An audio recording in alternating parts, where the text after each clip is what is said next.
Every new archaeological discovery changes the way we look at this civilization, from strange rituals and inventions ahead of their time to traces of unexpected natural disasters. Join me as we set out on a journey to uncover the untold mysteries of human history. So, fasten your seatbelt as we dive into today's mystery. But first, you'll have incredible luck if you like and subscribe before this video ends.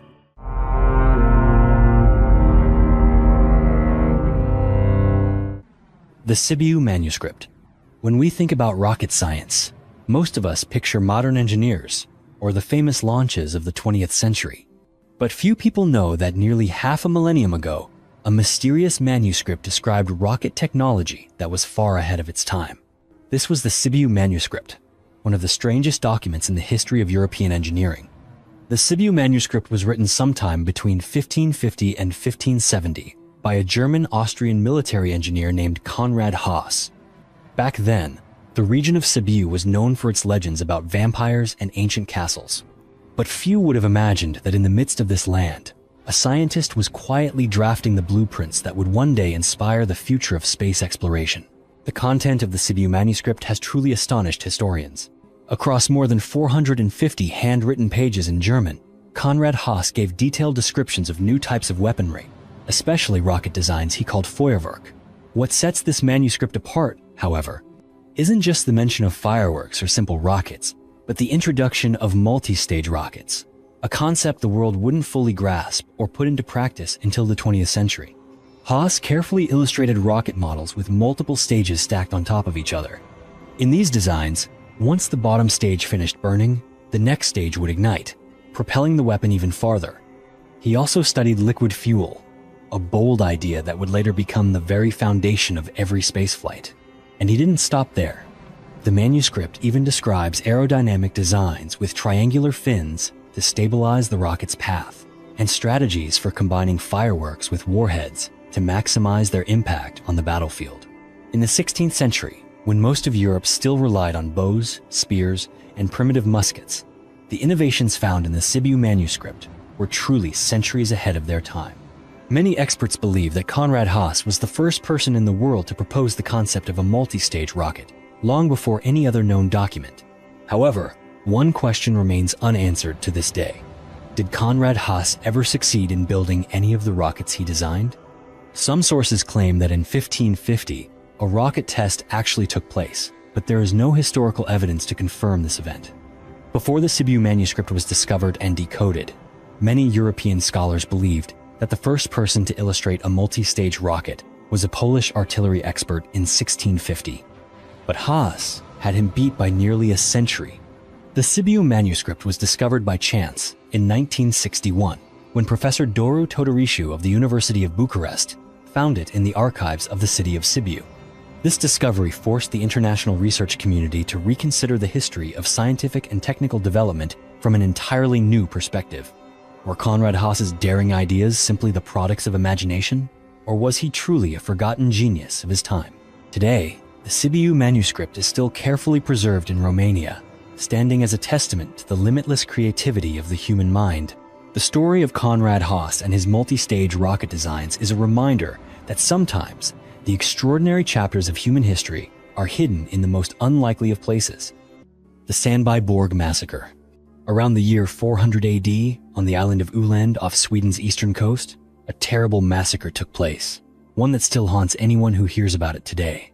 At that time, Sandby Borg was a stone fortress, built with solid walls, enclosing the homes of an entire community. The people living here were mostly farmers, craftsmen, and small families. They relied on the island's natural resources and engaged in modest trade with the mainland. One early morning, while everyone was still asleep, an organized group of raiders quietly approached the fortress. None of the Sandby Borg residents had any idea what was waiting for them on the other side of those stone walls. When the attackers stormed in, chaos instantly erupted inside the stronghold. The adults tried desperately to shield the children, while the young men rushed to find weapons to defend themselves, but all efforts were in vain. The raiders were not only numerous, but also armed with clubs, short knives, axes, and even sharp swords. The result of this assault was that almost the entire population of Sandby Borg was wiped out in a single night. Archaeologists later determined that the number of victims could have reached as many as 200 or 250 people, including men, women, and many children. When researchers began to excavate the site, they found many skeletons still lying on the floors of the ancient houses. Some bodies were discovered right next to hearths, suggesting the victims were caught off guard while preparing meals or resting. Several skeletons were found exactly where they had fallen, with no signs that anyone had been buried or moved after death. The archaeological evidence also revealed the brutality of the attack. One of the most shocking discoveries was the skeleton of an elderly man who had collapsed face down into the hearth. The fire had burned through his flesh and even charred his bones. When archaeologists examined his skull, they found it packed full of sheep teeth. In another house, as many as 9 skeletons were found piled on top of each other. The attackers left without burying anyone. The bodies remained where they fell for over 1,000 years.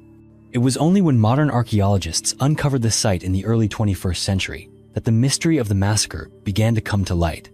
Even today, however, no one truly knows the real reason why an entire small community on the island of Irland was wiped out so ruthlessly.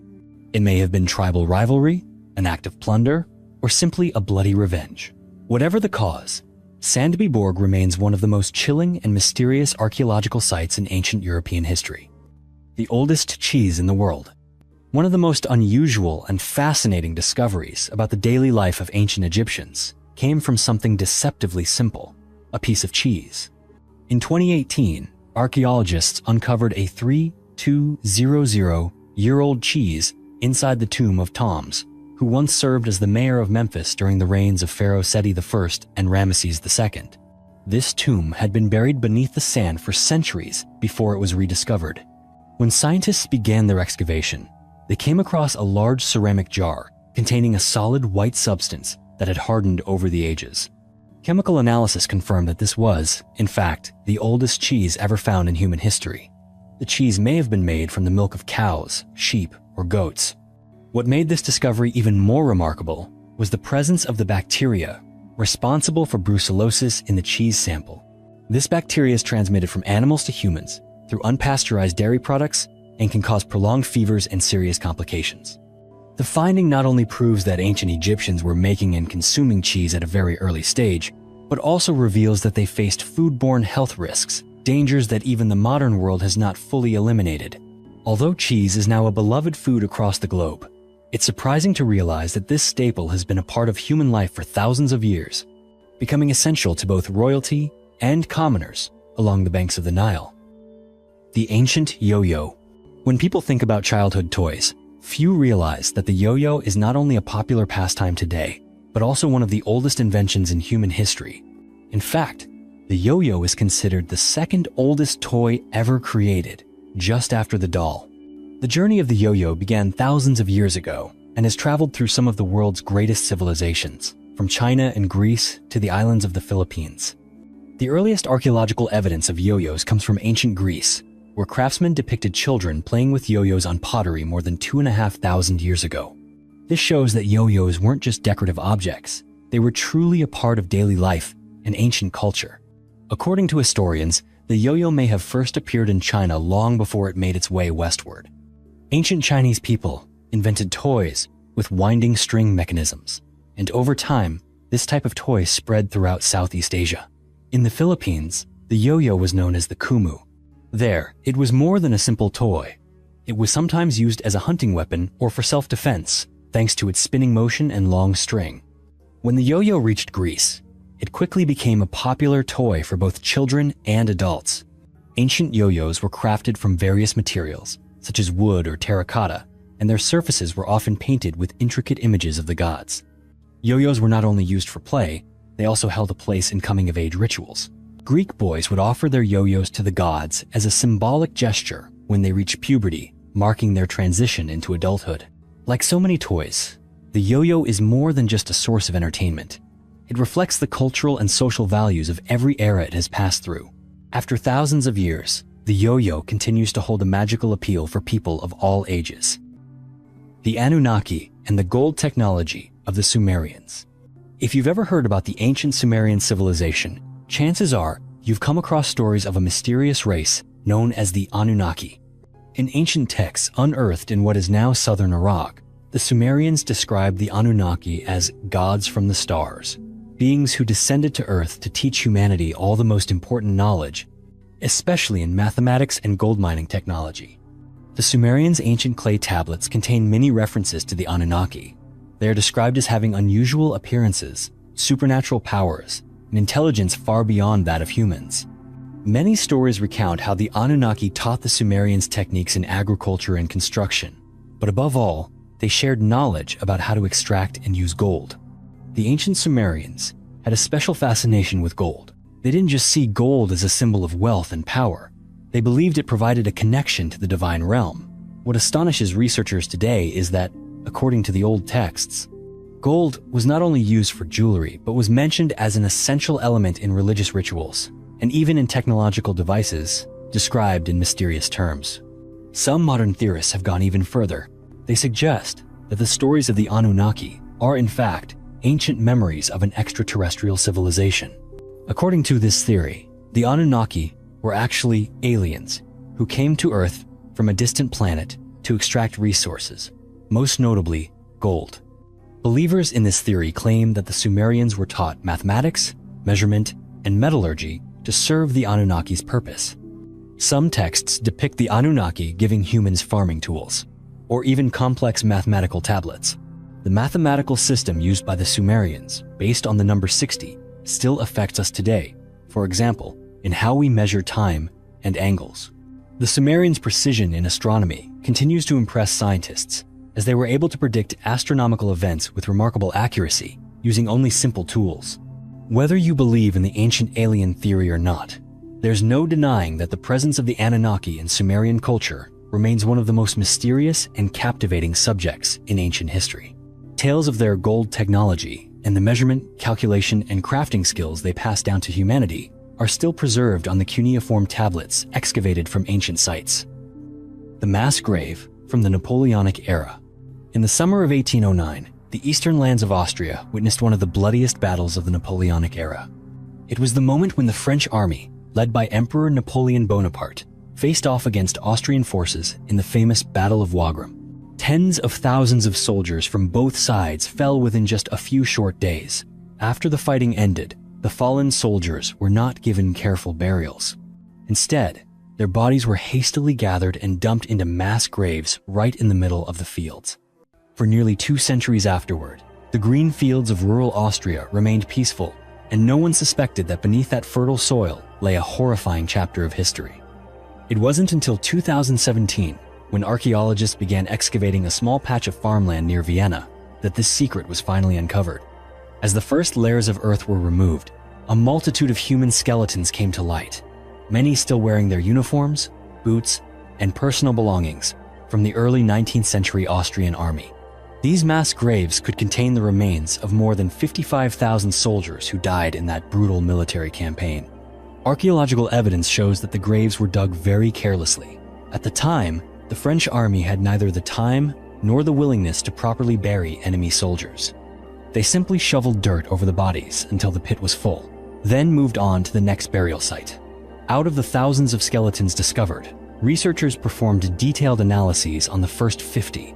Medical examinations revealed that most of these soldiers were very young, ranging in age from 16 to 30, and notably, almost all showed signs of serious illness before death. Many of the skeletons exhibited clear evidence of severe vitamin C deficiency, a condition known as scurvy that causes weak bones and swollen joints. Quite a few also suffered from pneumonia, arthritis, or other infectious diseases brought on by the harsh conditions of military life. By the time battle broke out, most of them were too weak to put up much resistance and collapsed on the field, with some dying from illness or exhaustion rather than wounds from bullets or bayonets. Alongside the human remains, archaeologists found hundreds of lead bullets and many personal items such as knives, spoons, and medals. These artifacts provide vivid evidence of the ferocity of the Battle of Wagram and the harsh realities faced by Napoleon's soldiers. What is especially striking is that through these remnants hidden underground, it becomes clear that war in that era was not just about glamorous battles between generals and their maps. It was also a tragedy for tens of thousands of young men, most of whom had only just left home, forced to live in deprivation and disease, and to die quietly with no one ever knowing their names. Prehistoric animals, ancient technology, and the Ica stones. If you've ever wondered whether ancient humans might have once lived alongside dinosaurs, you might be surprised to learn about the mysterious stones discovered in Peru. These artifacts are known as the Ica stones, and their story remains one of the greatest enigmas in modern archaeology. The Ica stone collection is made up of thousands of rocks, each carved with incredibly strange images. Many of these stones depict humans riding dinosaurs, performing complex surgeries, and even show a man looking through a telescope. These carvings seem to challenge everything we think we know about the evolutionary history of mankind. The story of the Ica stones began to draw attention in 1966, when a Peruvian doctor named Javier Cabrera happened to come across a peculiar stone at a small shop in the city of Ica. When he saw the carvings on the stone, he was completely captivated and decided to start collecting more stones from rural areas around the Ica Valley. In a short period of time, his collection grew to nearly 20,000 stones, featuring every imaginable size and subject. By 1996, Javier Cabrera had amassed so many stones that he opened a museum dedicated solely to displaying them to the public. He also published a book called The Message of the Engraved Ica Stones, in which he put forward a truly astonishing theory. According to Cabrera, the stones are the legacy of an ancient civilization he called the Glyptolithic man. He believed these people came from another planet, lived on Earth millions of years ago, and were the ones who engraved these images before leaving. Cabrera's theories went even further. He claimed that this civilization possessed an extremely advanced level of technology, with knowledge of genetics, medicine, and astronomy far surpassing anything ever known on Earth. According to him, the images of brain surgery, organ transplants, or humans interacting with dinosaurs were all evidence that Glyptolithic man really existed. The Ica stones quickly became a subject of worldwide controversy. Many proponents of creationist theories saw the collection as definitive proof supporting their belief that humans and dinosaurs once lived at the same time. However, most scientists and archaeologists regard the stones as a sophisticated hoax. They point out that the dinosaurs depicted on the Ica stones look remarkably similar to drawings from the mid-20th century, a time when paleontology had already made dinosaur imagery popular around the world. Images that we now know are scientifically inaccurate. Moreover, the carving techniques show clear signs of modern tools, inconsistent with those available in prehistoric times. Whether genuine or not, the Ica stone collection continues to spark heated debate among scientists, conspiracy theorists, and those who are simply curious about humanity's distant past. Human sacrifice during fortress construction in Korea. In the 4th century AD, on the land that is now Korea, the kingdom of Silla flourished and grew in power. During this period, the Silla people began to build strong palaces and fortresses to protect their country from invasions. One of the most famous fortifications of the era was Wulong Fortress, a massive structure that symbolized the strength and ambition of a rising dynasty. Yet, behind its imposing exterior lies a haunting story of human sacrifice. Modern archaeologists have uncovered terrifying secrets beneath the foundations of this ancient fortress, finding the remains of 3 women buried right up against the main wall. These bones were not simply the result of time or war. Every indication shows they were the victims of a ritual live sacrifice. According to researchers, these were young women, likely from the lower strata of society at the time. They had been chosen as offerings in the belief that their sacrifice would protect the fortress from enemies and ensure the structure's endurance for generations. It wasn't just human remains that were found. Archaeologists also discovered many animal bones, including those of oxen, cattle, and other domesticated animals. This suggests that the sacrificial rituals of the time involved both humans and animals, all buried together near the fortress wall, typically the weakest and most vulnerable point of the stronghold. People in the past believed that the spirits of the sacrificed would become guardian deities, defending the fortress from attack. Before the discovery of these remains, many historians believed that stories of human sacrifice in Silla history were just legends or folk tales. But the archaeological findings at Zhangju have shown that these ancient stories were not entirely fictional. Buried alive with their master. Around 1600 BC, on the ancient land that is now Anyang in China, a brilliant civilization once flourished along the banks of the Yellow River. This was the golden age of the Shang dynasty, regarded as China's first historically documented royal dynasty. Within the city of Yingsu, Archaeologists have uncovered one of the most terrifying and gruesome burial customs in ancient history: the practice of burying people and animals alive alongside their master. For decades, excavations at Yingshu have brought to light a series of magnificent tombs, the most notable being those belonging to nobles and kings of the Shang era. What is most striking and haunting for researchers is that in each of these tombs, there are not only the remains of the primary occupant, usually a royal or noble, but also the skeletons of numerous warriors, servants, musicians, and even war horses, chariots, and hunting dogs. All of these people and animals were buried alive to accompany their master into the afterlife. In some of the largest tombs, dozens, sometimes even hundreds of human skeletons have been found arranged neatly in rows beneath layers of earth. Archaeological evidence shows they did not die from illness or old age. They were buried alive together with the recently deceased master. Lying next to them are the bones of horses adorned with seashell decorations, with some even draped in thin sheets of gold on their heads and chests, along with exquisitely crafted wooden and bronze chariots. This scene not only demonstrates the wealth and power of the deceased, but also reflects the Shang people's intense belief in an afterlife, where the soul required a full retinue, transportation, and weapons to continue a regal existence in the world beyond. Through the discovery of these mass graves, researchers have also found evidence of large-scale sacrificial ceremonies. In some places, warriors were dressed in their finest armor, armed with bows, spears, and shields. Today, when visitors come to Yingshu and witness the remnants within these ancient tombs, it's impossible not to shudder at the fate of those who once lived in opulent palaces, only to end their lives in the cold darkness beneath the earth. The oldest Muslim cemetery in Spain. On the Iberian Peninsula, archaeologists have just discovered one of the oldest known Muslim cemeteries in Europe. This finding took place near the town of Taust, in the Ebro Valley, a region that was once the border between two great civilizations, Christianity in the north and Islam in the south. When the archaeological team carried out the excavation, they found a total of 433 ancient graves. These graves date from the 8th to the 12th centuries, matching the earliest period of Islamic invasion and rule in Spain. All the remains were buried according to Islamic customs, with the heads turned toward Mecca and no grave goods included. The appearance of such a large cemetery is clear evidence that the Taust area once had a prosperous Muslim community, even though local historical records hardly mention their presence. Researchers also noticed that most of the people buried here were young and middle-aged, but there were also the remains of children and women, which shows that this was a cemetery for the entire community. Thanks to the intact skeletons, scientists can now conduct genetic and bioarchaeological analyses to learn more about the origins and lifestyles of Muslims in ancient Spain.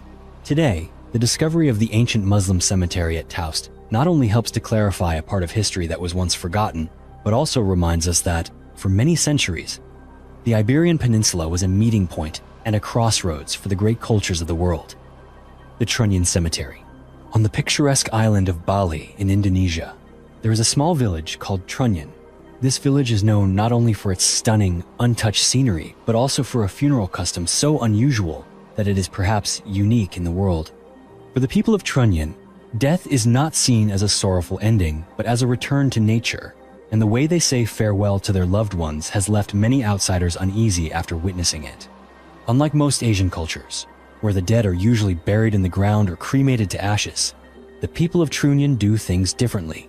When someone passes away, their body is simply wrapped in a plain white cloth and taken to a cemetery located beside a dense bamboo forest.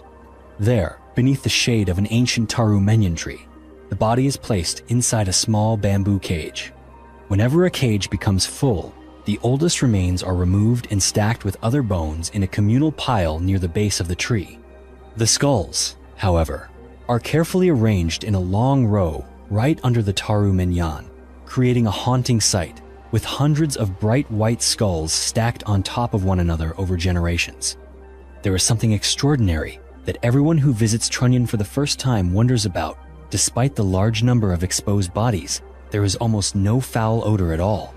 According to the locals, it is the taru menyan tree itself, with its thick leaves and deep roots, that releases a natural fragrance and keeps the air around the cemetery fresh and gentle. The name Trunyan also comes from this very tree. This custom is reserved only for those who were born in the village of Trunyan, and applies solely to those who die of old age. Deaths caused by accidents, murder, or in childhood must be buried in a separate location. For hundreds of years, the way the people of Trunnion bid farewell to the dead has remained unchanged. To them, death is not something to fear or to hide. It is part of the eternal cycle of life, a moment when the body is returned to the earth and sky, so the soul can peacefully depart with the mountain winds and the still waters of the lake. The discovery of hallucinogenic substances in Egyptian rituals. Throughout the history of ancient Egypt, religious rituals and spiritual beliefs were always intertwined with mysterious elements that often stretch far beyond what the modern mind can imagine. Recently, a discovery at the Saqqara necropolis has shed new light on the spiritual life and unique ceremonial practices of the ancient Egyptians. A research team led by Dr. David Tanasi from the University of South Florida found a ceramic cup shaped like the head of the god Bees. This cup dates back around 2,000 years and was expertly crafted, bearing the humorous yet powerful features of the god Bees. But what truly surprised archaeologists was not the shape of the cup, but what was found inside. When scientists conducted chemical analysis on the residue left at the bottom, they discovered a special mixture that included alcohol, sesame seeds, pine nuts, grapes, licorice, and honey. In addition, the contents also included hallucinogenic substances and even traces of human bodily fluids. These findings astonished the experts, as this mixture was clearly not an ordinary drink, but appeared to be prepared specifically for a significant ritual. Researchers have suggested that this cup was once used in childbirth ceremonies, intended to help mothers ease their pain or perhaps induce a mild state of euphoria. This discovery not only sheds more light on the spiritual practices of the ancient Egyptians, but also demonstrates that they were already using various herbs and mind-altering substances in ritual activities thousands of years ago. Behind every archaeological find, we gain a new perspective on the creativity, imagination, and even the boundaries pushed by ancient people. Mysteries that continue to amaze the modern world to this day. End-of-life care in West Texas. In the barren desert of West Texas, archaeologists have uncovered a story both moving and haunting about human compassion in ancient times. Around 400 to 1,000 years ago, where cliffs and caves served as homes for many native tribes, a man spent his final days in particularly painful circumstances. This man not only grew old with time, but also suffered from a rare condition known as megacolon, a syndrome that causes the colon to become abnormally enlarged. Scientists also determined that he suffered from Chagas disease, which made his condition even more severe. In the last months of his life, he appeared to lose the ability to walk or care for himself, relying entirely on those around him for every basic need. What especially drew the attention of archaeologists and anthropologists was not just the illness itself, but the evidence of care he received. By analyzing his remains and the contents of his digestive system, researchers discovered that during the final stage of his life, he was fed grasshoppers with all their legs meticulously removed. His loved ones had carefully pulled off the sharp little legs from hundreds of insects, then offered only the soft bodies for him to eat. Grasshoppers are rich in protein and water, and are much easier to digest than other meats, an important detail considering how weak his digestive system had become. In addition to the undigested grasshoppers, scientists also found over 1 kilogram of waste still trapped inside his body, proving that he endured intense suffering for a long period before he died. Yet, this also revealed that his community, despite living in a harsh environment and having no concept of modern medicine, showed real care and compassion for those who could no longer care for themselves. Zerzevan Castle and the Cult of Mithras. Hidden atop a desolate rocky hill in southeastern Turkey, Zerzevan Castle is not just an ancient military ruin, but also the keeper of some of the greatest mysteries of Western ancient religion. If you ever thought this land was only about empires, wars, and conquest, Zerzevan Castle will make you think again. This is the very center of a secret ritual that once fascinated and terrified the entire Roman Empire, the Cult of Mithras. Zerzevan Castle was built about 3,000 years ago, having witnessed many dynasties and brutal attacks from the Assyrians to the Romans. However, what makes Zerzevan truly special lies not just in its thick stone walls or sturdy watchtowers, but in the Mithras temple hidden deep underground. This is one of the best preserved Mithras temples in the Middle East, and is also among the very few such temples still in existence today. If you've never heard of the Mithras cult, imagine a mysterious religion that was once a formidable rival to Christianity in the early centuries AD. Mithras originated from an ancient Persian god, later spread far and wide by Roman soldiers and the nobility throughout the empire's provinces. What set Mithras apart was that its rituals were always kept secret, with only male members allowed to attend and all ceremonies performed in the darkness of caves or underground chambers. At Zerzevan Castle, archaeologists have uncovered symbols and traces of Mithraic rituals that remain undeciphered to this day. Deep inside the underground temple, reliefs were found depicting Mithras slaying the sacred bull. Surrounding these were astronomical symbols, rock niches for lamps, and many strange altars whose meanings researchers still cannot fully determine. It is believed that within the Mithras temple at Zerzevan, initiations and advancement ceremonies were conducted in front of the most devoted followers. These men, after passing through mysterious trials and rites, would be entrusted with the ultimate secrets of the universe. Up to now, there are hardly any ancient texts that describe these rituals in detail, as all activities of the cult were passed down orally, and followers were required to maintain absolute secrecy.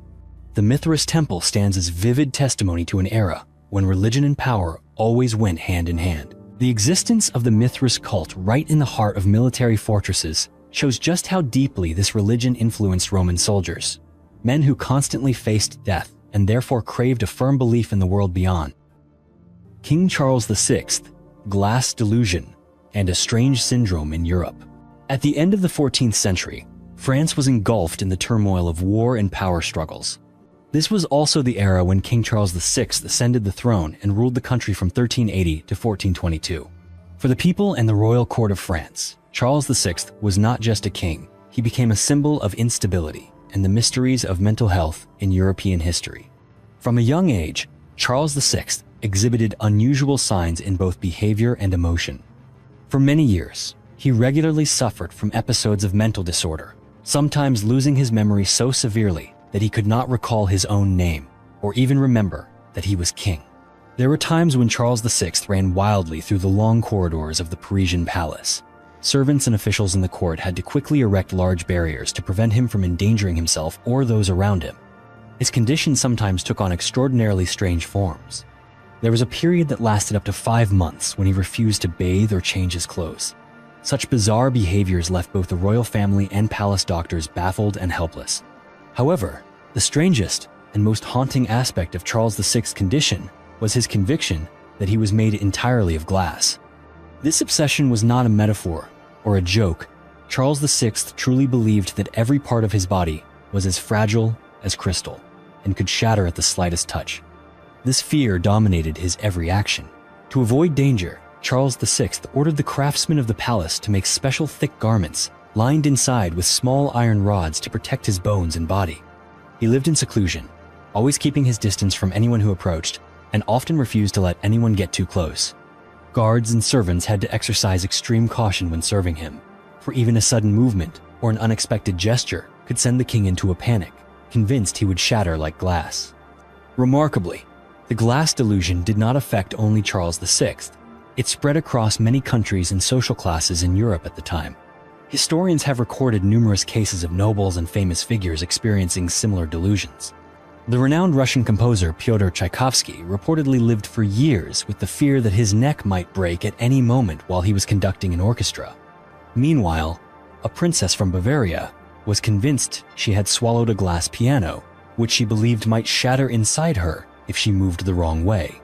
Even in the military, the Greek general Georgios Sitanas became obsessed with the belief that his legs were made of glass, which left him too afraid to move, and ultimately led to his failure on the battlefield. The spread of the glass delusion has prompted many historians and modern psychologists to ask deeper questions about the origins of this phenomenon. Many suggest that the syndrome reflects the anxieties and sense of fragility experienced by the European nobility in those times. As such, the glass delusion of King Charles VI and similar cases were not merely psychiatric disorders, but also served as a mirror reflecting the fears and invisible crises of European society centuries ago. The King's Evil and the Royal Touch Ceremony. Throughout the Middle Ages, many people in Europe faced a mysterious illness known as the King's Evil. Today, modern doctors call this disease scrofula, or cervical tuberculous lymphadenitis. The illness usually appeared as dark swellings on the neck, which at first caused no pain, but could later turn into ulcers, bring on high fever, and cause severe weight loss.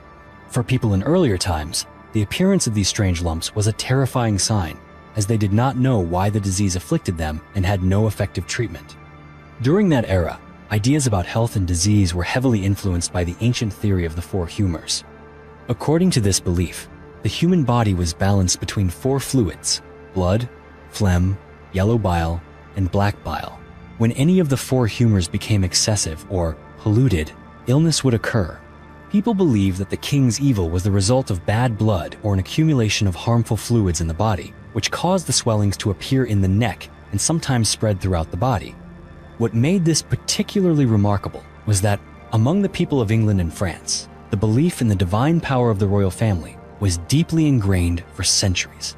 Generations believed that simply being touched by a king or queen could cure the disease, thanks to the sacred power held by royalty. This belief was so strong that it gave rise to an elaborate ceremony called the royal touch, where kings or queens would place their hands directly on patients and recite a prayer. After the ritual, the patient would be given a small gold coin called an angel. They wore this coin around their neck as a protective amulet, hoping not only to recover, but also to be safeguarded for life. Interestingly, king's evil sometimes resolved on its own without treatment. This only deepened people's faith in the healing power of the royal touch. Whenever someone recovered after the ceremony, stories of miracles spread far and wide, further enhancing the prestige of the royal family. History records that many kings conducted countless healing ceremonies like this. For example, records show that King Henry IV of France is said to have touched and healed more than 1,500 patients in a short period of time. However, with the development of science and Enlightenment thinking, belief in royal miracles gradually faded. As medicine advanced, people came to understand the true causes of illness. The royal touch ceremony no longer held its former place. Historical records show that the last time this ritual was performed in England was by Queen Anne in the early 18th century, marking the end of a tradition that had lasted for more than 1,000 years. Today, doctors recognize that king's evil is actually scrofula, a form of tuberculous infection of the lymph nodes in the neck. It can be completely cured with antibiotics if treated early and properly. Yet scrofula has not disappeared entirely. In the 1980s, during the HIV epidemic, doctors once again saw many cases of scrofula reappear in people with weakened immune systems. The Athenian plague. In 430 BC, just as Athens stood at the height of ancient Greek culture and intellect, an unexpected disaster struck that would forever alter the fate of the city. Athens, then a center of art, philosophy, and politics, became the stage for one of the deadliest pandemics in Western history. The Athenian plague broke out during the brutal years of the Peloponnesian War between Athens and Sparta. While the city was already facing threats from outside, an invisible enemy quietly infiltrated from within. The epidemic appeared suddenly, spread with terrifying speed, and killed without mercy. In a short time, more than a quarter of Athens' population perished, estimated at around 100,000 people. Families were destroyed, bodies piled up in the streets and squares, and no one dared approach for fear of infection. The source of the disease was believed to have originated at the port of Piraeus, where goods and food were constantly being shipped into the city. These ships brought not only provisions but also mysterious pathogens, causing the disease to spread rapidly in the overcrowded city with poor sanitation. Panic and despair swept everywhere as families watched their loved ones collapse only days after showing symptoms. Thucydides, the famous historian of Athens and himself a survivor of the epidemic, recorded in chilling detail the symptoms endured by the people. According to his account, the illness began with intense fever, persistent headaches, and bloodshot, inflamed eyes. Throats and tongues would quickly swell. Breathing became difficult and labored. Victims suffered from violent coughing, vomiting, convulsions, and developed pustules and ulcers all over their bodies. Many died in agony, with no remedy or hope of rescue. The plague did not just kill tens of thousands of innocent citizens, it also directly affected Athens' political and military strength. Pericles, the city's brilliant leader, was among those who died of the disease. His loss left Athens without guidance in a time of crisis, and many believe that the poor management of the epidemic contributed to Athens' defeat in the Peloponnesian War. After Pericles' death, public morale plunged. strategic decisions became chaotic, and Athens' power steadily declined beyond recovery. Although the Athenian plague spread across the coastal regions of the Mediterranean, nowhere suffered its effects as severely as Athens itself. For centuries afterward, scholars and doctors continued to debate the true cause of this catastrophe. Some theories suggest typhoid fever based on evidence from archaeological sites. However, others argue that the symptoms more closely resemble modern Ebola, given Thucydides' descriptions of high fevers, hemorrhaging, neurological disturbances, and mass fatalities. Whatever the cause, the Athenian plague left an indelible scar on Western history. This disaster not only changed the balance of power between Athens and Sparta, but also stands as a stark reminder of the fragility of even the most prosperous and mighty civilizations. Water elf disease in English folklore. In the Middle Ages, England was not only a land of ancient castles and legends of knights, but also a place where people lived with constant fear of supernatural forces. One of their greatest anxieties was the belief in the existence of beings called water elves. To people of that time, water elves were not the gentle creatures of fairy tales. They were seen as the source of misfortune, pain, and illness, especially those strange and inexplicable diseases. In the imagination of medieval English villagers, water elves were malevolent beings who tormented not just humans, but livestock as well. Oral tales emphasize that these creatures often appeared at night or during damp, rainy days, secretly spreading disease and disaster across fields, herds, and even the homes in their villages. Whenever livestock died unexpectedly, people would search for odd signs around the carcasses. If they discovered a small flint arrowhead, possibly a relic from the Neolithic era, it was immediately taken as proof of an elf shot, meaning that cattle or humans had been struck by the invisible arrows of water elves. This fear became so widespread that a mysterious illness known as water elf disease became common throughout the countryside. In response, the Anglo-Saxons created special incantations to treat it. These charms were passed down from generation to generation, blending herbal knowledge with mystical elements. Those suffering from the disease displayed symptoms such as blackened fingernails, sunken and lifeless eyes, overwhelming fatigue, and a constant urge to bow their heads from unending pain. Treatment in those days was far from simple. First, 12 different herbs were gathered, each holding its own sacred significance. The herbs were soaked in beer to release their medicinal qualities, then mixed with holy water, blessed by priests. When the medicine was ready, a healer or a family member would recite the incantation over the patient, hoping that the words and the magic would drive away both evil spirits and disease. Finally, the mixture was applied to wounds or painful areas, and the family could do nothing more than wait and hope for a miracle. Today, modern researchers and doctors looking back at water elf disease have offered several scientific explanations. Based on descriptions of the symptoms, such as blackened nails, sunken eyes, and severe exhaustion, many believe the illness was actually bacterial endocarditis, a dangerous infection in which bacteria enter the bloodstream, attack the heart valves, and cause signs remarkably similar to those described in old records. In an age before the development of modern medicine, what people could not explain was often attributed to supernatural forces, forming an essential part of England's rich treasury of folk legends. The mysterious Cocolistli pandemic in the New World, 16th century. When the Spanish set foot in the New World at the beginning of the 16th century, they brought not only weapons, ships, and the beliefs of Europe, but also, unintentionally, a series of epidemics that had never before been seen in the history of Central American civilizations. Among them, the Cocolistli pandemic is one of the greatest and most devastating mysteries. The word Cocolistli in the Aztec Nahuatl language means plague or calamity, and that name haunted an entire generation as it claimed the lives of 80% of the native population in just a few decades. History records two major outbreaks, the first from 1545 to 1548, and the second from 1576 to 1580. These outbreaks not only made the consequences of infectious diseases, such as smallpox and measles, which the Spanish brought with them, even worse, but also caused the population of Central America to collapse rapidly. Aztec society and many other tribes stood on the brink of extinction as villages were destroyed, fields were abandoned, and forests became silent, no longer echoing with human voices. Descriptions of the symptoms of Cocolistli, to this day, still chill both scientists and historians. The afflicted often began with prolonged high fevers, severe headaches, and dizziness. Their tongues gradually turned black. Their urine also became unusually dark, along with bouts of intense diarrhea. Patients often suffered from severe abdominal and chest pain, and many people died just a few days after falling ill. The disease spread with such speed and had such a high fatality rate that rural communities could not bury the dead in time, and mass graves became a familiar sight throughout Central America during that period. For centuries, the true cause of the Coca-Cola pandemic has remained a major mystery. Only in recent years, thanks to advances in ancient DNA analysis technology, have scientists been able to partially approach the truth. By analyzing DNA from the teeth of victims buried in mass graves, researchers discovered traces of the bacterium Salmonella enterica, especially the Paratyphi C strain, a bacterium that can cause typhoid fever.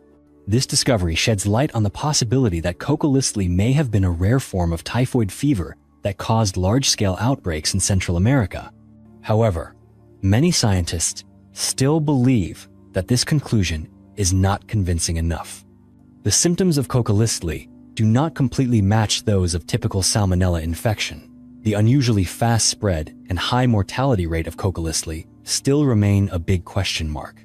Most likely, this was the result of a combination of a dangerous bacterium, harsh environmental conditions, and a severe decline in immunity among indigenous communities due to hunger, war, and unusual climate changes. Some scholars believe that severe droughts in the 16th century caused a lack of clean water, crop failures, and malnutrition. Weakened immune systems created conditions for the epidemic to spread at a terrifying speed. Thus, Coca-Cola was not just a disease, but a tragedy for an entire civilization facing the brutal combination of natural disasters, conflict, and strange new pathogens. To this day, Coca-Cola remains a mystery with no complete answer. That epidemic left a deep scar in the history of Central America and stands as proof of the fragility of humanity in the face of the destructive power of nature and disease, especially during times of great upheaval in human history. The Great Flood Hypothesis and Traces of Ancient Floods. For many years, the Great Sphinx of Giza has been at the center of intense debate among scientists and archaeologists around the world. The Sphinx is an icon of ancient Egypt, carved from a massive block of limestone and weathered over thousands of years by the desert's wind and sand. However, there is a hypothesis that has sparked much controversy: the theory that it was water, not sand and wind, that created the deep erosion marks running along the body of the Sphinx.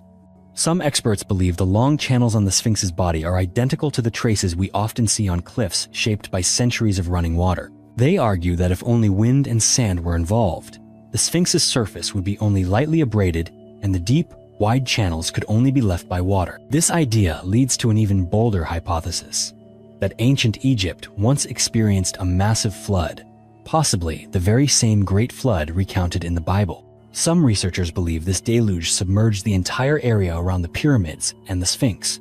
Although the colossal blocks of the pyramids and Sphinx survived, the power of the floodwaters altered the original form of the Sphinx, leaving behind the visible erosion that can still be seen today.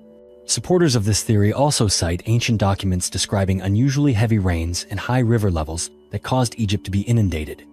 Beyond the Sphinx, evidence of ancient flooding has also appeared in underground cemeteries and tombs at Luxor.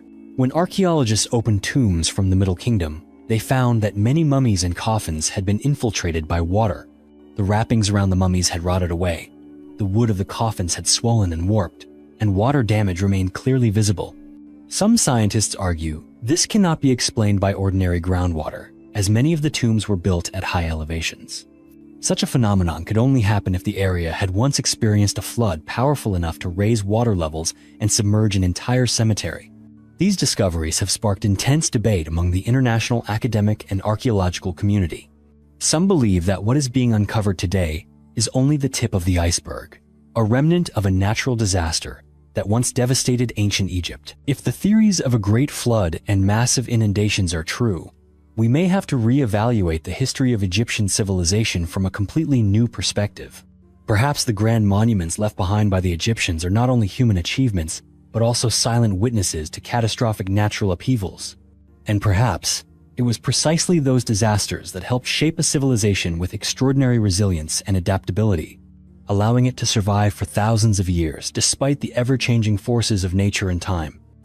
the animal mummy market of ancient Egypt, and the intact mummified falcon. Throughout the long history of ancient Egypt, animals always held a special place in both religion and spiritual life. Egyptians worshipped many animals as embodiments of the gods, and among them, the falcon was considered the symbol of the mighty Horus, the god of the sky and protector of the Egyptian throne.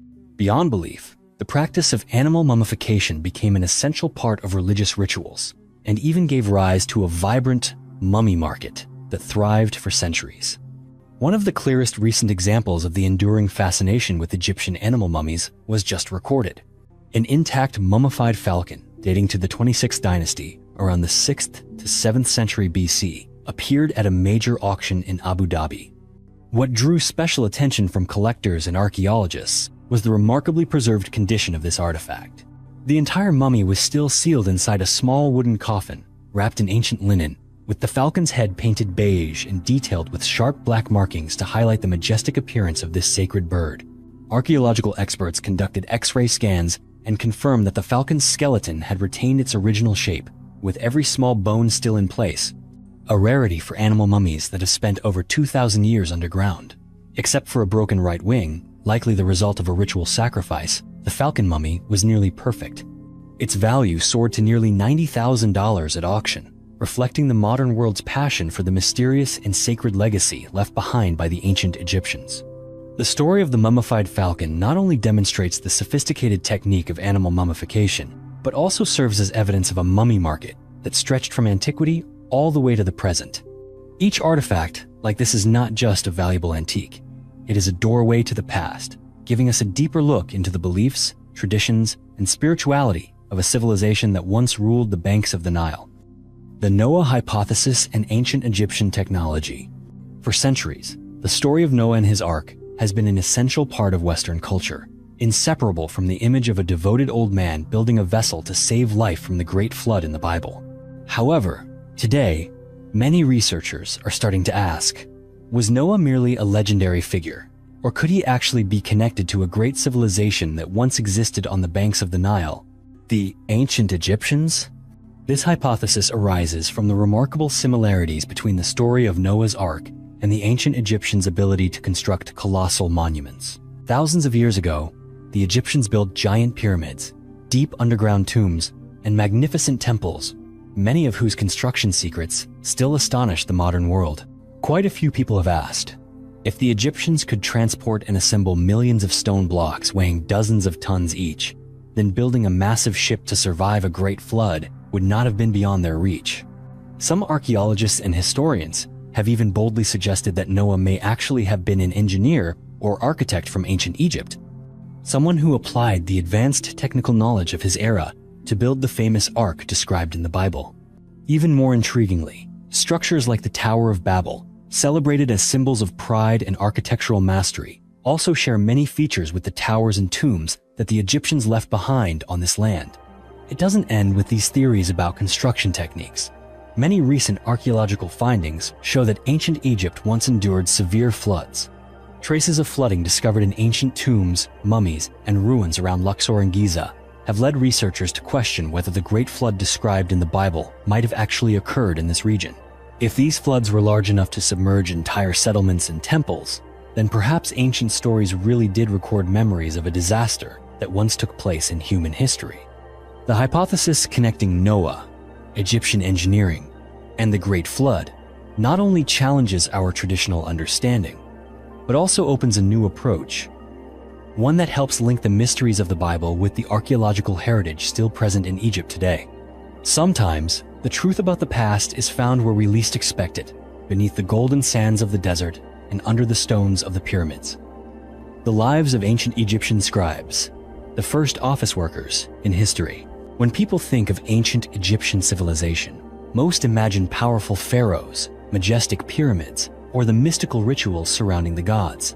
However, behind the prosperity of the entire empire were the silent figures, the ancient scribes, who can be seen as history's very first office workers. They were the ones who recorded and preserved all knowledge, events, laws, and legends, helping to build the management systems and social organization of their time. Modern archaeological research has opened up a realistic and humanizing view of the lives of this class of scribes. The skeletons found at the Abusir cemetery, dating from around 2700 BC to 2180 BC, show that they suffered from ailments all too familiar to today's office workers. Scientists discovered signs of joint degeneration, back pain, neck pain, shoulder pain, and even jaw problems in the remains identified as scribes. The cause was that they had to sit for hours, bent over sheets of papyrus, writing out lengthy documents with primitive tools. Though their work was repetitive, demanding, and left lasting impacts on their health, scribes held an extremely important and respected position in ancient Egyptian society.